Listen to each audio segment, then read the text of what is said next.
Bueno, buenas tardes a todos. Vamos con la tercera cápsula de COVID-19 en este curso acelerado de urología.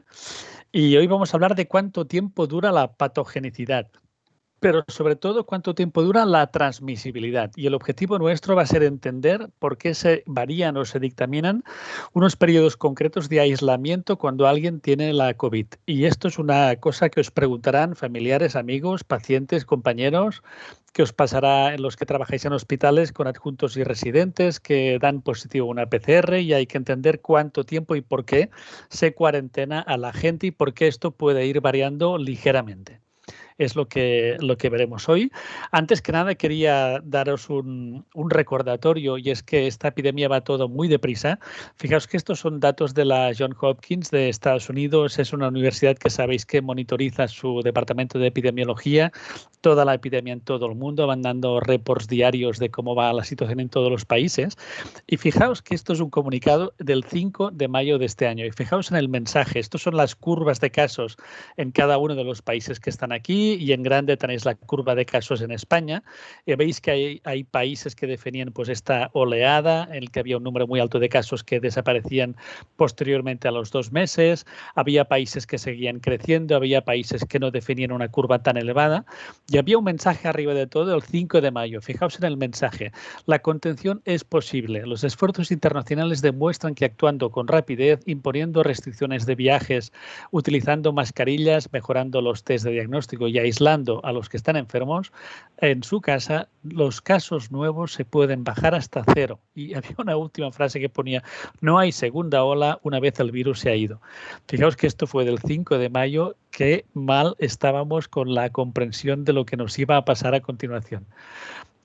Ya comentamos el día pasado que en España estamos en plena epidemia. Aquí tenéis por colores, aunque no se ve muy bien, distintos países europeos, y veis que España, desgraciadamente, estamos a la cabeza. Estamos el 5.º país en número de casos por millón de habitantes, o sea, en porcentaje de población infectada, por detrás de la República Checa, que tienen ahora una epidemia imparable, y de países como Bélgica, Holanda y Francia, que están pues, en una situación muy parecida a la nuestra, con esta segunda oleada. Importante número de casos, como dijimos la cápsula pasada, incluso con un número de casos mayor por día o por semana al de la primera oleada.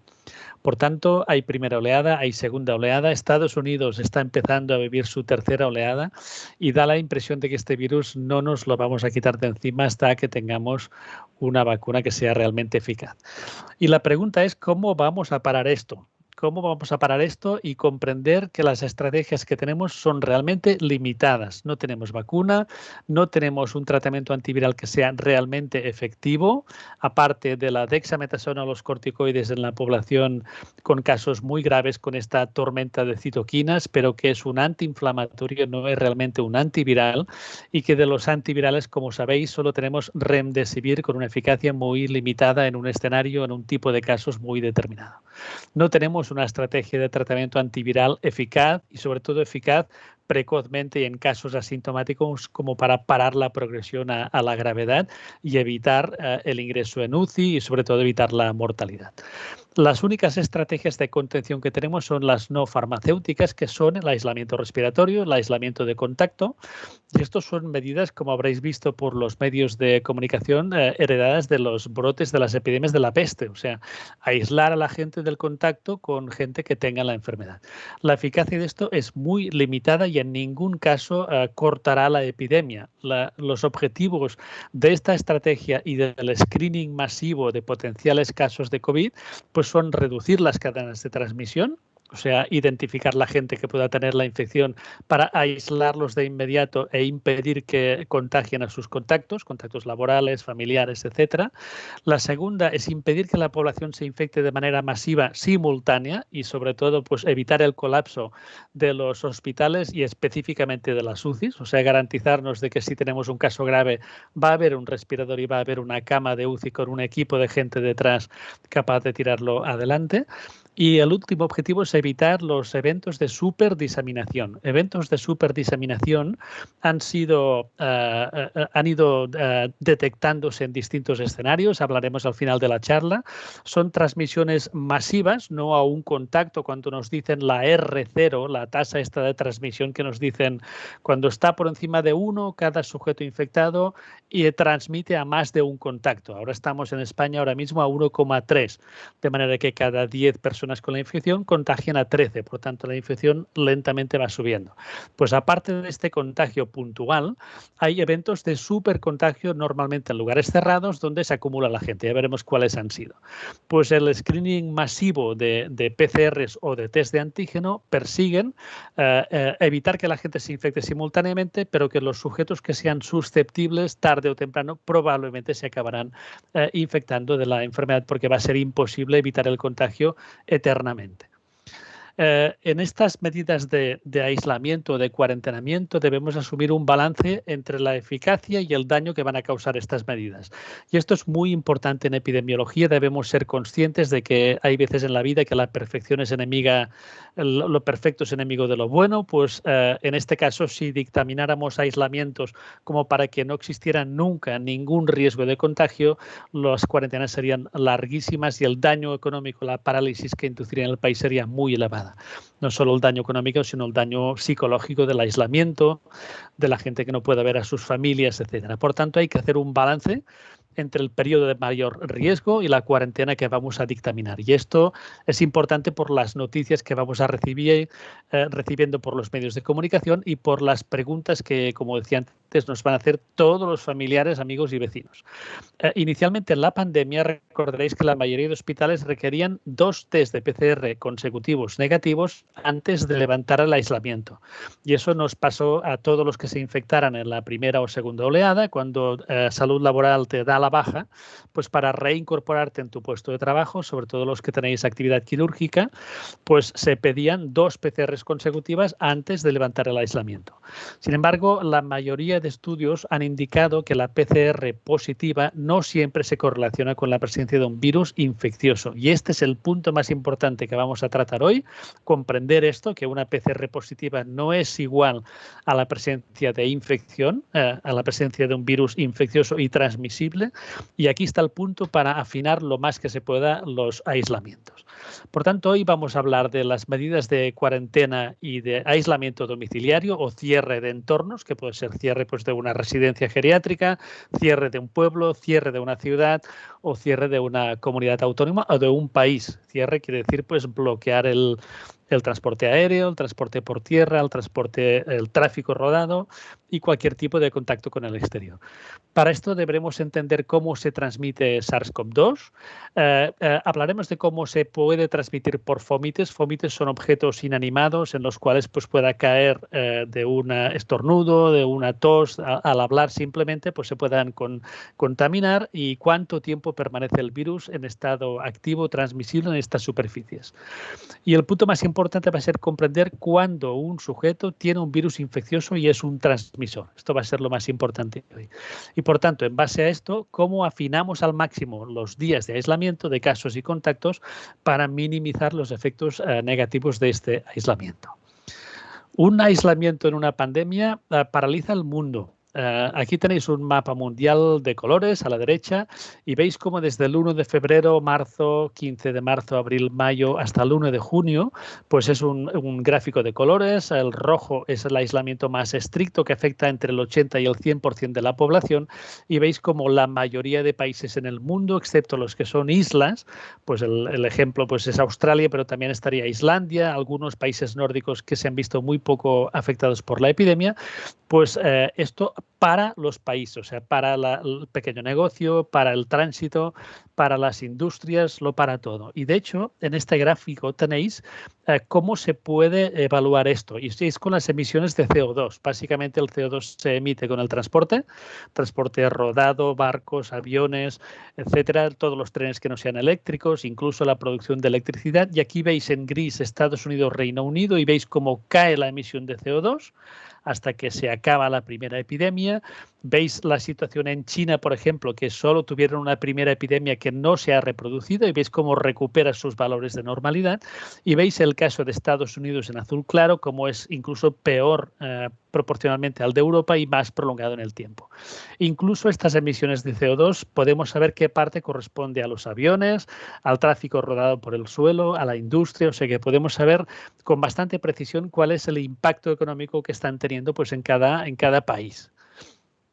Hablamos en la cápsula pasada de que el cuarentenamiento y esta epidemia pues tienen dos impactos. Uno es el número de casos y el otro es el impacto económico que pueda tener en el país. En este gráfico pues teníamos el impacto sobre el PIB, el Producto Interior Bruto, y aquí cae pues de un 5 a un 15, 25 hasta un 30%. Y en el eje vertical tenemos las muertes confirmadas por millón de habitantes, 200, 600, 800. El cuadrante en el que todos querríamos estar es el de la derecha y abajo, que es los países que tienen un impacto limitado económico hasta como máximo un 15% de su PIB, Producto Interior Bruto, y que a la vez tienen un número de muertes menor. Estos son los países que, por decirlo así, lo han hecho bien o les ha ido bien.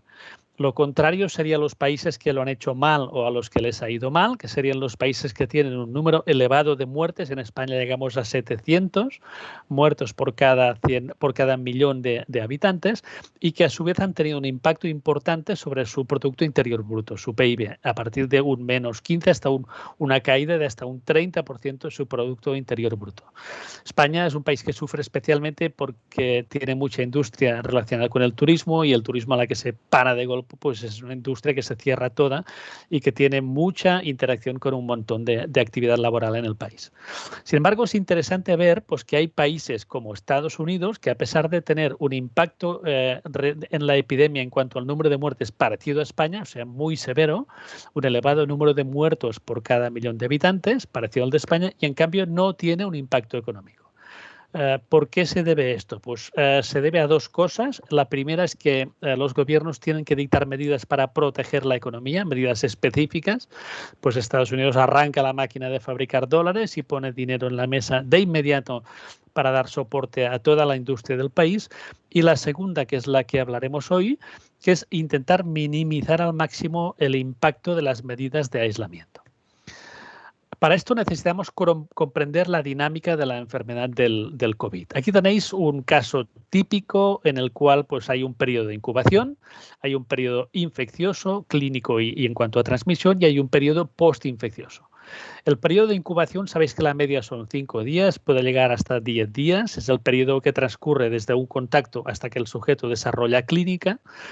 Pondríamos el contador a cero el día en el que el sujeto presenta los primeros síntomas y a partir de que hasta un máximo de 5 días, o sea, de 1 a 2 días antes del inicio de síntomas, como en todas las enfermedades infecciosas y todas las enfermedades víricas, todos somos transmisibles 1 o 2 días antes de presentar los síntomas, que son los días en que tienes esa sensación de trancazo, de que algo no va bien, pero que solo te das cuenta a posteriori.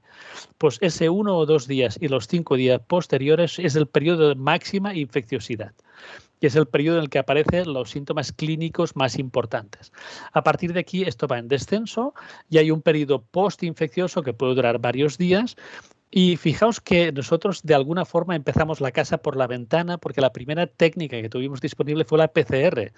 PCR es un test muy sofisticado que es una amplificación de un segmento del DNA, del RNA del virus. La PCR puede amplificar una secuencia de nucleótidos que nosotros le decimos que corresponde a un fragmento de un determinado virus.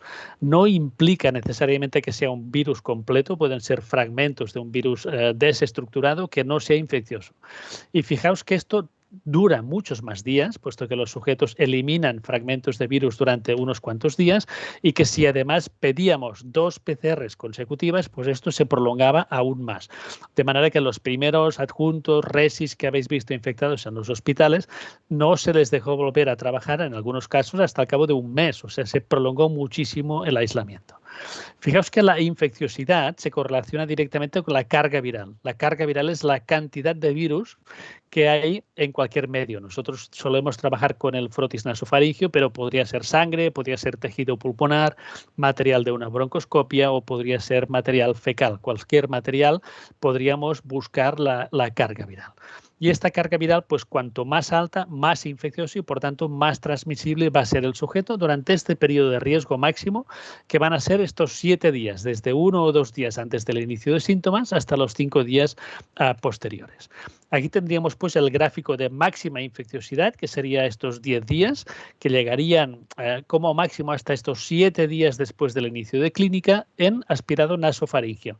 Si fuéramos a buscar muestras pulmonares o muestras más representativas, podríamos encontrar el virus infectante un poco más largo el periodo, o sea, alargaríamos un poco. Fijaos que este trabajo lo presentamos en la cápsula pasada para demostrar que los monos en 2 modelos y los ratones, cuando se reinfectaban por el mismo virus en un periodo muy corto, o sea, 1 mes después de recuperarse, ninguno de ellos se reinfectaba, por tanto, tenían inmunidad para ese virus y durante ese periodo tan corto de tiempo.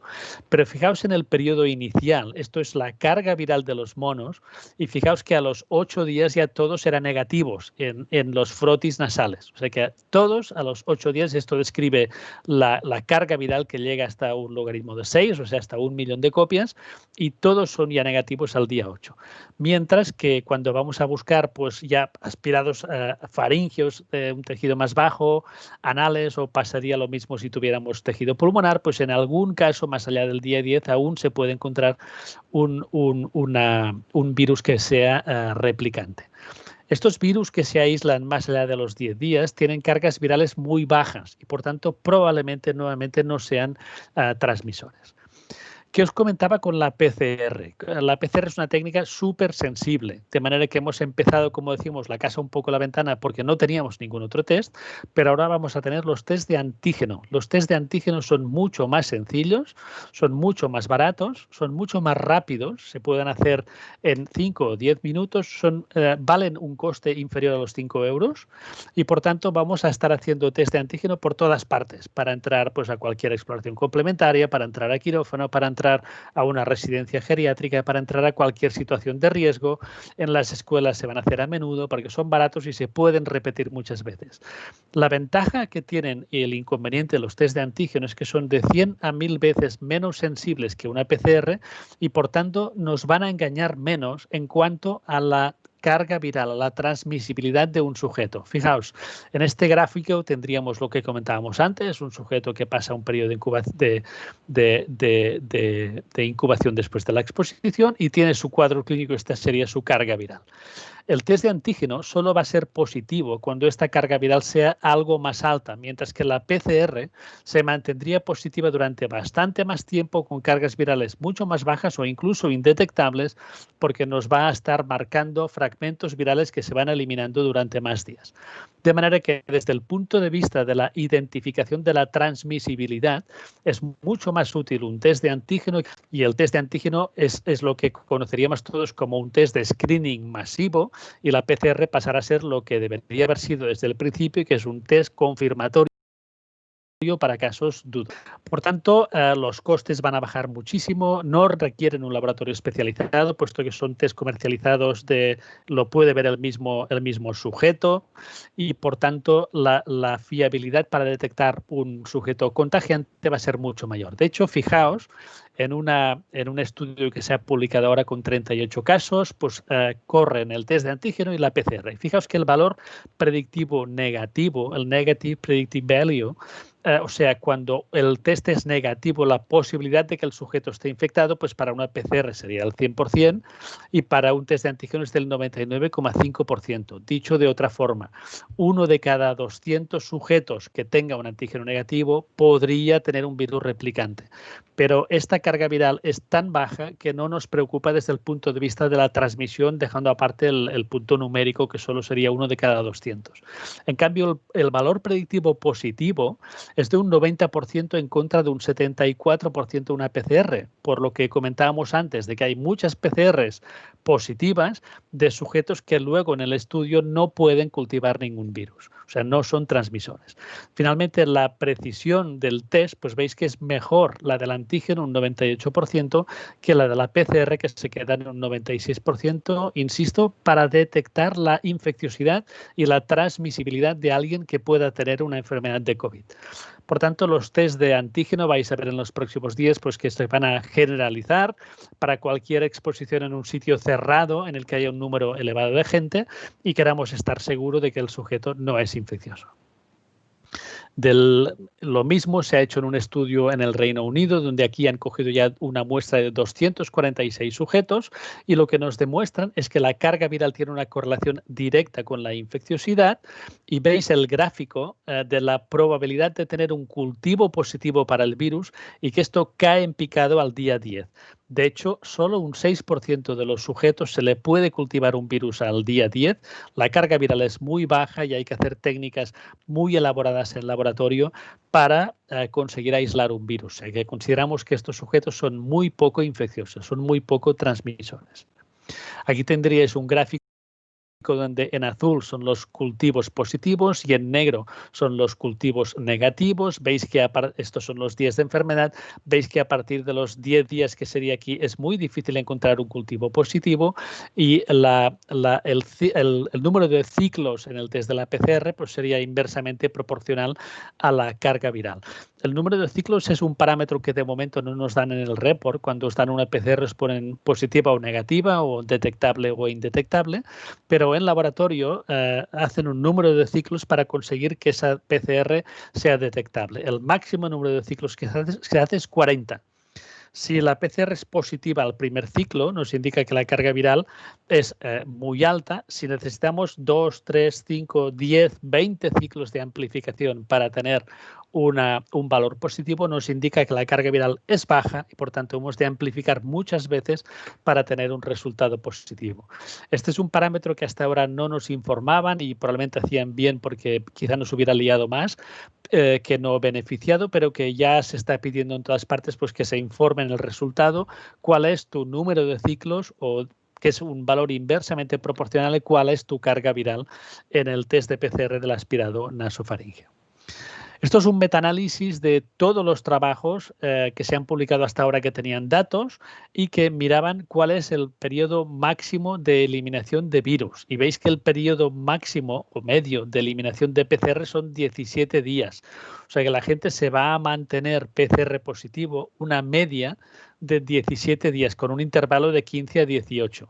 Fijaos lo que comentábamos antes, pues más allá de los 17 días, aún la mitad de la población tendrá una PCR positiva. Si pidiéramos 2 PCRs negativas consecutivas, la mayoría de gente se iba a ir a un aislamiento o un cuarentenamiento de un mes. Incluso la PCR en esta fase final puede tener un valor intermitente positivo o negativo. O sea que seguro que habéis visto algún compañero pues, que tenía una PCR negativa, le hacen la confirmatoria, da positiva, vuelve a empezar con 2 negativas y el tema del aislamiento pues, se va alargando. Fijaos que ningún estudio hasta la actualidad ha demostrado un virus vivo más allá de 9 días de enfermedad en los sujetos que tienen una enfermedad de leve a moderada. Y esto puede ser algún día más en los sujetos que han tenido una enfermedad muy grave y que tenían carga viral más alta. De manera que si quisiéramos hacer un resumen de todo lo que conocemos de la enfermedad, pues sabemos que alrededor del periodo del día 0, que es el inicio del primer síntoma, que será un dolor de cabeza, una diarrea, una febrícula, unas mialgias, un trancazo, pues alrededor de este día, que sería el día 0, pues hay un periodo máximo de 7 días que empieza unos 2 días antes y dura hasta unos 5 días, que es el periodo de máxima carga viral y de máxima infecciosidad y A partir del día 5, la mayoría de infecciones se han transmitido antes del día 5. O sea, cualquier sujeto que tenga una enfermedad por COVID, la gente a la que va a contagiar, la mayoría va a ser antes del día 5 de enfermedad, puesto que a partir de aquí, recordad, la carga viral ya va bajando muchísimo. A partir del día 10 no hay virus cultivable en todos los casos de leve a moderado y a partir del día 15 en los que tienen enfermedad grave o inmunodeprimidos que pueden tener más dificultad para aclarar el virus. 15 días. y la duración máxima en que se ha reportado un virus vivo, viable, ha sido 20 días en un sujeto de miles. Por tanto, esto es extremadamente infrecuente. En cambio, la posibilidad de que uno permanezca con una PCR positiva, pues de momento se ha demostrado más allá de los 90 días, que son 3 meses. Fijaos lo que sería, pues, por ejemplo, el personal médico hospitalario que pueda contagiarse de COVID, pues tenerlos durante 2 o 3 meses de baja laboral. Por tanto, debemos tomar un balance, y esto quiere decir la medida más juiciosa corriendo algún riesgo. Y esto es una cosa que habrá que repetir en la próxima cápsula respecto a la vacuna, porque no podemos pedir la perfección. El periodo de aislamiento, pues más corto, va a limitar, entre los beneficios que tendrá, va a limitar el daño económico, va a limitar el daño psicológico y social que comportará esto, que es muy importante. Va a limitar el impacto en el número de trabajadores sanitarios. Sabéis que en España los trabajadores sanitarios somos el 17% de los casos de COVID, o sea, somos una de las poblaciones que más nos hemos infectado. Por tanto, hay que preservar su salud y hay que intentar que vuelvan al trabajo lo antes posible. Un aislamiento más corto pues reduce el daño en nuestras plantillas y la mayoría de sujetos, como hemos dicho, tienen virus infecciosos durante un periodo corto de tiempo, normalmente hasta el 5º o 7º día de enfermedad. En cambio, un periodo de aislamiento más largo pues sería un periodo de máximos. Lo que buscaríamos sería una transmisión de 0, o sea, ningún riesgo de transmisión, debido a que algún sujeto puede tener algún virus infeccioso más allá de este límite que hemos dicho.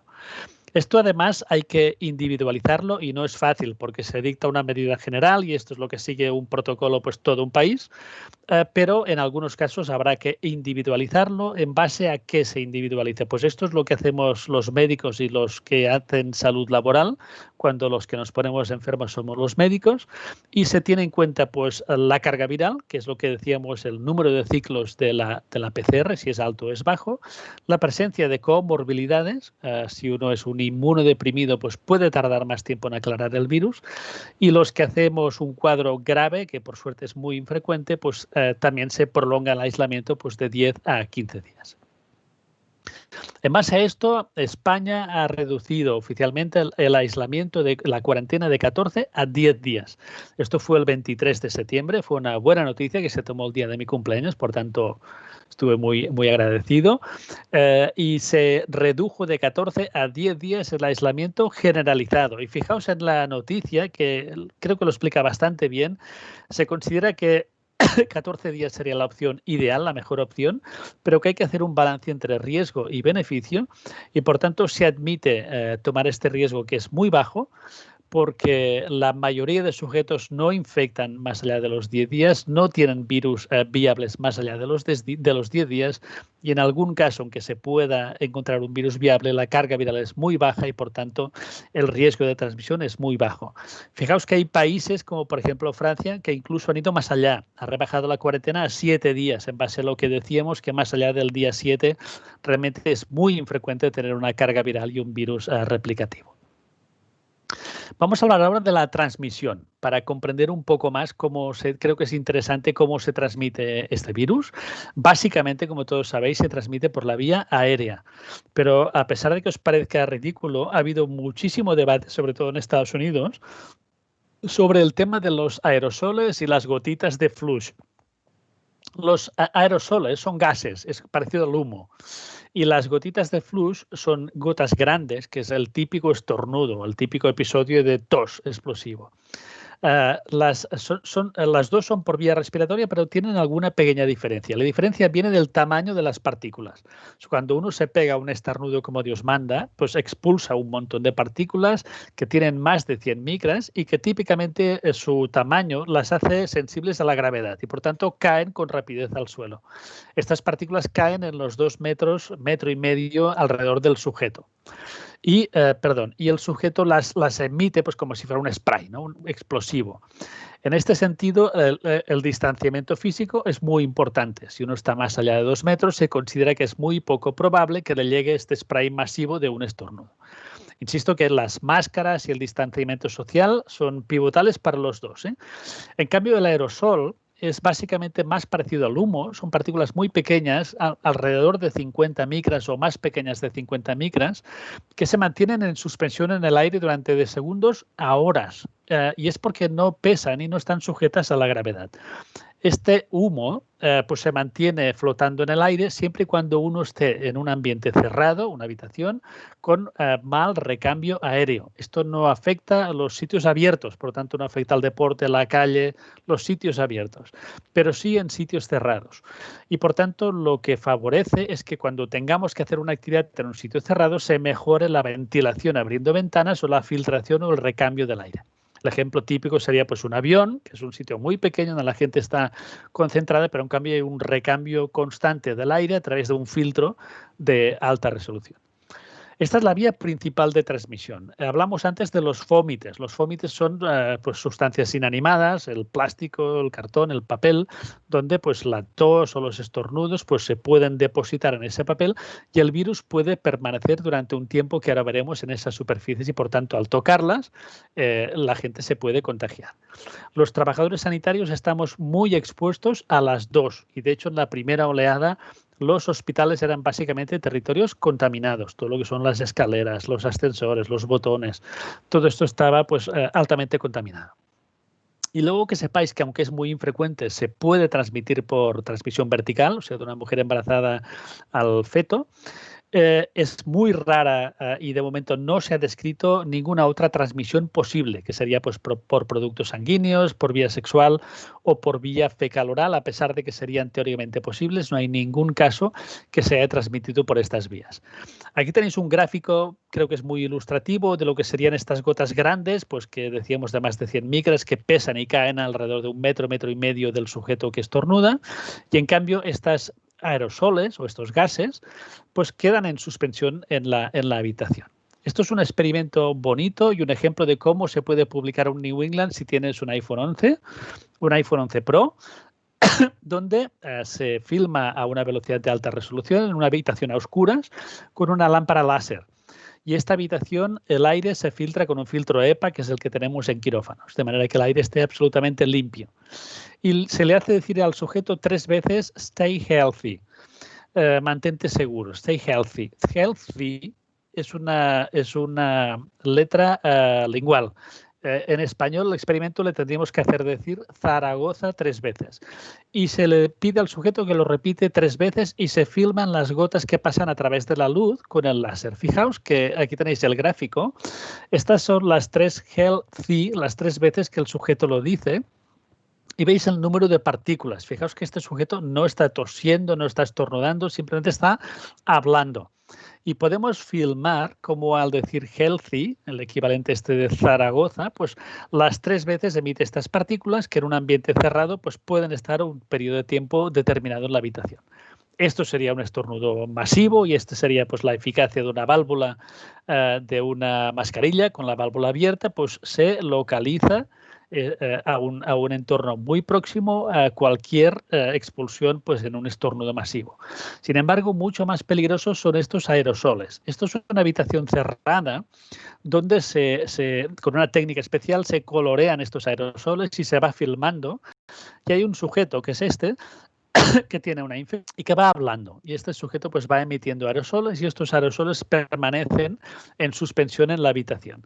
Y el estudio demuestra cómo estos aerosoles pueden alcanzar cualquiera de las personas que están en una habitación pequeña sin estar exactamente enfrente a él o en esos 2 metros frente a él y se mantienen en suspensión durante al menos 20 minutos. Estos aerosoles son lo que más preocupa en ambientes cerrados y los responsables de estos eventos de supertransmisión. En cuanto a los fómites, pues esto sería un virus viable, bien bonito, que goza de un buen estado de salud. Esto es a los 10 minutos, por ejemplo, una superficie de cobre. Como el virus pues ya se va fragmentando, se va destruyendo, estas partículas virales ya no son tan bonitas como las previas. Y fijaos que a la media hora pues están todas destruidas y ninguno de estos virus pues probablemente es viable. De manera pues que era una superficie de cobre y esto se ha estudiado pues en cobre, en cartón, en acero inoxidable, en plástico, en cualquier otra superficie Y fijaos cómo, así como en aerosoles, esto se mantiene durante horas. Aquí, por ejemplo, durante 3 horas se mantuvieron títulos detectables de virus. Fijaos, estos serían pues 1000 copias, pues baja a unas 500 copias en unas 3 horas y en cambio en estas superficies pues la caída es mucho más rápida, o sea, dura pues como máximo 1 o 2 días en estas superficies. Hay mucha influencia de la temperatura ambiental.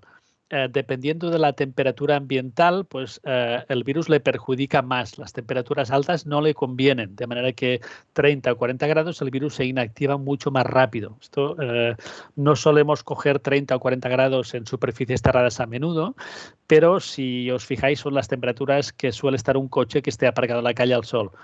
Pues los coches, los vehículos no son un buen sitio para transmisión del coronavirus por fomites, puesto que se inactiva con rapidez debido a la temperatura. En cambio, pues 20 grados, que es la temperatura ideal de trabajo en un sitio donde estemos, una oficina, el hospital, pues esto permanece 1, 2, 3 días y por tanto hay que tener en cuenta y recordar pues que cuando el sujeto esté aislado, todos los fomites pues hay que tratarlos como potencialmente infecciosos. Y finalmente hablar solo de los eventos de supertransmisión. Se han documentado en iglesias, en trenes, en barcos y os traigo uno de un coro que se ha publicado también en la revista Mortality, Morbidity semanal de Estados Unidos. Esto es un coro de 61 cantantes donde hay uno que está infectado y que además para más INRI se situaba en uno de los extremos. Pues, los que cantáis en una coral sabéis que los que están aquí son varones y son bajos, o sea, tenían la voz de bajo. Pues este sujeto infectado infecta, hacen un ensayo de 2 horas y media. Y básicamente se infectan 32 miembros de este coro confirmados. Hay 20 que tienen una infección probable. Esto da una tasa de infección, de ataque, de un 53%. Y si contáramos a los probables, casi un 90%. O sea que 2 horas y media cantando en un sitio cerrado no es una buena idea. Y 3 de ellos hospitalizados y 2 muertes por coronavirus. Aquí tenéis el número de casos tal como fueron transcurriendo. Pues fijaos que los test de antígeno, uno de los sitios donde se van a implantar, pues son antes de entrar en una coral. Os comenté también antes de entrar a un geriátrico, cualquier situación de estas de una superficie cerrada que tenga pues un alto riesgo. Y con esto acabamos. ¿Qué nos llevamos a casa de todo esto? Pues los aislamientos en sujetos asintomáticos y sintomáticos, pero con casos de leve a moderada gravedad, se aislarán 10 días a partir del 23 de septiembre en España, de 15 a 20 días en casos graves o en inmunodeprimidos. Esto se individualizará según el riesgo del sujeto, la importancia de su situación laboral, etcétera, pero entre 15 y 20 días en estos casos más graves. El periodo de máxima infecciosidad, recordad que es corto, de 6 a 7 días, desde 1 o 2 días antes del inicio de síntomas hasta 5 días después. La importancia en sitios cerrados de estas grandes gotas de flux que expulsamos de manera masiva en un estornudo y caen al suelo, o de estos aerosoles que se mantienen en el aire durante minutos o incluso alguna hora y por tanto pueden causar eventos de supertransmisión en sitios pequeños cerrados. Un bautizo, los bares, o sea, los sitios cerrados indoor.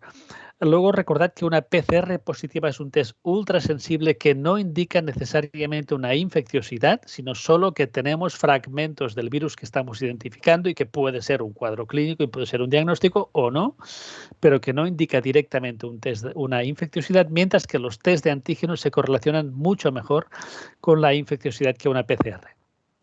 Recordar que los fómites de estos objetos inanimados pueden ser causa de transmisión, probablemente mucho menos frecuente que la vía aérea, pero que hay que recordarlo. Y finalmente que el número de ciclos en el que hemos necesitado para que el test de PCR sea positiva es exactamente lo contrario a la carga viral y probablemente va a ser interesante tenerlo en los informes de laboratorio de micro y que nos traslada un impacto muy parecido si nos identificaran una carga viral. Y eso es todo. Suerte con el examen, que vaya todo muy bien y agradecer muchísimo, que no lo dije antes, a Estelas y a la Sociedad Española de Urología por organizar esta actividad educativa que me parece muy interesante. Muchas gracias, doctor Gibre. La primera pregunta que me surge después de esta gran conferencia es, en cuanto a nosotros los urólogos, teniendo en cuenta nuestra actividad quirúrgica y ambulatoria en el hospital, ¿te parece adecuado el límite de 10 días para una cuarentena tras el diagnóstico de COVID? ¿O crees que deberíamos mantener los 14 días previos? Sí, Luis, pues los urólogos tenéis un riesgo elevado y es porque es una de las especialidades que combina la parte quirúrgica y la parte médica en sujetos ingresados o en el dispensario, la parte ambulatoria. Creo que aplica igual lo que hemos dicho de las medidas generales para casos asintomáticos o que no hayan conllevado una gravedad. 10 días es un aislamiento absolutamente perfecto. Incluso en algunos hospitales veréis que ya no piden una PCR de control, porque no es difícil interpretarla y si no es para un estudio ya no se pide la PCR de control. Y en los que hayan tenido un cuadro más grave o tengan una inmunodepresión, esto ya lo valorará el de salud laboral, se alargará hasta 14 días, pero sí, aplicará exactamente lo mismo. Mi siguiente cuestión es, ¿qué hacer con los trabajadores sanitarios, residentes, adjuntos, que mantienen prolongadamente una PCR positiva después de un diagnóstico de COVID, a pesar de encontrarse sin síntomas o bien haber desaparecido estos si los presentaron con anterioridad? ¿Pueden reincorporarse a su plaza de trabajo? Sí, Luis, pues los urólogos tenéis un riesgo elevado y es porque es una de las especialidades que combina la parte quirúrgica y la parte médica en sujetos ingresados o en el dispensario, la parte ambulatoria. Creo que aplica igual lo que hemos dicho de las medidas generales para casos asintomáticos o que no hayan conllevado una gravedad. 10 días es un aislamiento absolutamente perfecto. Incluso en algunos hospitales veréis que ya no piden una PCR de control, porque no es difícil interpretarla y si no es para un estudio ya no se pide la PCR de control. Y en los que hayan tenido un cuadro más grave o tengan una inmunodepresión, esto ya lo valorará el de salud laboral, se alargará hasta 14 días, pero sí, aplicará exactamente lo mismo.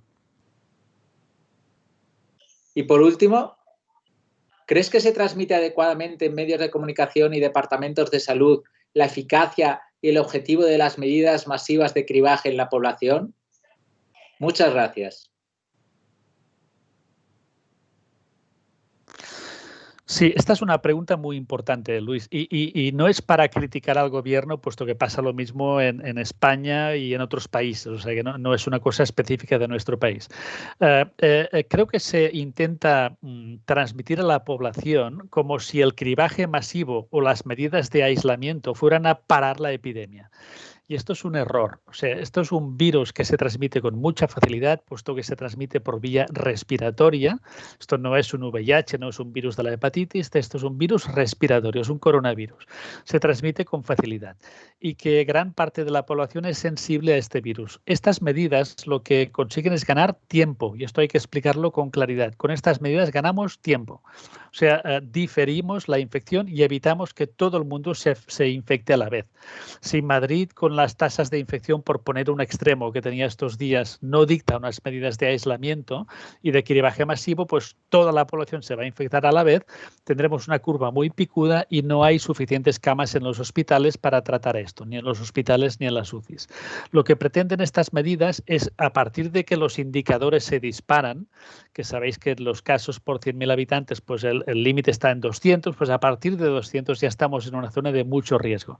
Entonces, a partir de aquí hay que dictar medidas de aislamiento y hacer test masivos de cribaje que lo que pretenden es identificar la gente en sitios donde sabemos que pueda haber una alta transmisión, en un geriátrico, en un barrio de una ciudad, en un entorno cualquiera, habéis visto en las noticias pues una residencia de estudiantes de universidad donde había 200 sujetos pues, y se infectó casi el 30%. Pues en esos entornos se envía un equipo de salud y se hace un screening masivo y lo que se pretende es identificar infectados, trazar cadenas de transmisión y bloquear esta transmisión. Pero en ningún caso se va a bloquear la epidemia ni a solucionar el problema. O sea, con esto solo ganamos tiempo.